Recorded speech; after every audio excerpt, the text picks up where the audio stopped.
Վիլյամ Սարոյանը ժամանել է Փարիզ, ասաց Անահիտը։ Չես ուզում գնանք նրան այցելության։ Ինչպես չէ, ասացի ես։ Երևի դա կլինի իմ կյանքի ամենաերջանիկ օրերից մեկը։ Հանդիպեցինք Լյուքսեմբուրգյան այգու դարպասների առջև։ Ես հետս վերցրել էի մի զամբյուղ, լիքը դեղին և կարմիր կեռասներով։ Ծաղկավաճառից գնեցինք վարդերի մի փունջ և ընկանք ճանապարհ։ Անահիտին ծանոթ մի դերձակի բնակարանում ժամանակավոր հյուրընկալել էր Վիլյամ Սարոյանը։ Դերձակը մեկնել էր Հարավային Ֆրանսիա հանգստանալու։ Բնակարանն ամբողջությամբ Վիլյամ Սարոյանի տրամադրության տակ էր։ Երբ սեղմեցինք դռան զանգը, մեր առջև կանգնեց վիթխարի մի մարդ, բարձրահասակ, քթարմատի ծայրում սրված բեղերով։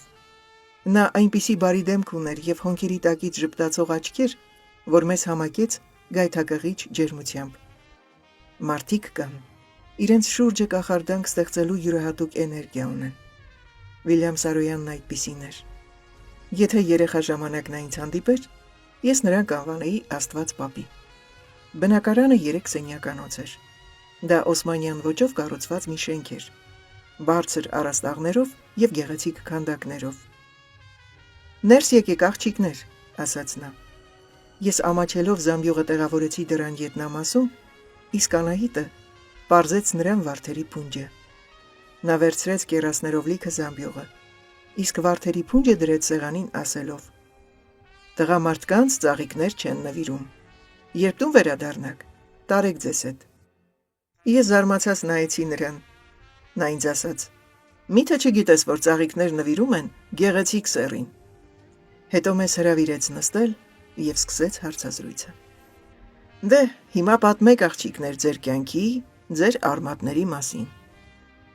Ես դեռ երեխա ժամանակ տատիցս լսել էի 1915 թվականի հայերի կոտորածի մասին և գիտեի, որ տատս էրզրումցի էր։ Մայրս միշտ արգելում էր տատիս խոսել 1915 թվականի մասին ասելով. «Տակնու վրա մի արա երեխայիս հոգեկանը, թող անհոգ մեծանա»։ Գուցե նա իրավացի էր, չգիտեմ, բայց ես ստիպում էի տատիս, որ նա պատմի իր կյանքի մասին, որը հաճախ նա ներկայացնում էր հեքիաթների տեսքով։ Ես անմիջապես կռահում էի, որ տատիս պատմածը հեքիաթ չի, դա իր կյանքն է։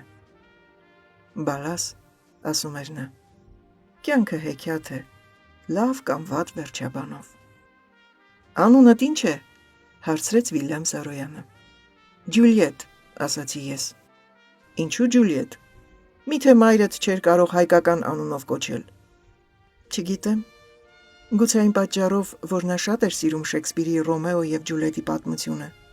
Հնարավոր է, որ Ջուլիետի ճակատագիրը նա նմանեցնում էր իր առաջին սիրո պատմությանը։ Այս ասելիս աչքերս արցունքով լցվեցին։ Նա նկատեց դա։ Շուռ եկավ Անահիտի կողմը և ասաց. «Հերթը հիմա քոնն է, Անահիտ»։ Անահիտը լուռ էր։ Նա կամ չէր ուզում այդ մասին խոսել, կամ էլ երևի ոչինչ չգիտեր։ Տիրեց քար լռություն։ Հասկանալով մեզ համակած տխուր հոգեվիճակը, Վիլյամ Սարոյանն ասաց. «Եկեք ձեզ ցույց տամ, թե ինչպես եմ այստեղ աշխատում»։ Ու բացելով տարբեր սենյակների դռներ մեզ ցուցադրեց իր 3 գրամեքենաները, որ բազմած սեղաններին սպասում էին տիրոջը։ «Ամեն մի գրամեքենա, ասաց նա, մի պատմվածք է տպագրում, երբ հոգնում է մեկից, անցնում է մյուսին»։ «Այստեղ արդեն այլ գրվածք է», ասաց նա մատնացույց անելով 3-րդ գրամեքենան։ «Այսինքն դուք 3 տարբեր պատմություններ եք գրում 3 տարբեր գրամեքենաների վրա», հարցրեցի ես։ «Այո, դա իմ աշխատելու կերպն է, միաժամանակ տարբեր թեմաներով տարբեր պատմվածքներ»։ «Չեք հոգնում», հարցրեցի ես։ «Հոգնություն զգում եմ այն ժամանակ, երբ գործերս ավարտված են»։ Մթնշաղ էր,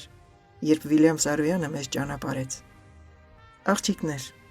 ես պետք է աշխատեմ», ասաց նա մեզ ուղեկցելով դեպի շքամուտքը։ «Զանգահարեք և կրկին այցելեք ինձ, գոհ կլինեմ»։ Մենք վազևազ երկնքից մաղող անձրևի տակ հասանք մետրո և վերադարձանք մեր տները տարբեր ճանապարհներով։ Այդ օրը մեր կյանքի երջանիկ օրերից մեկն էր։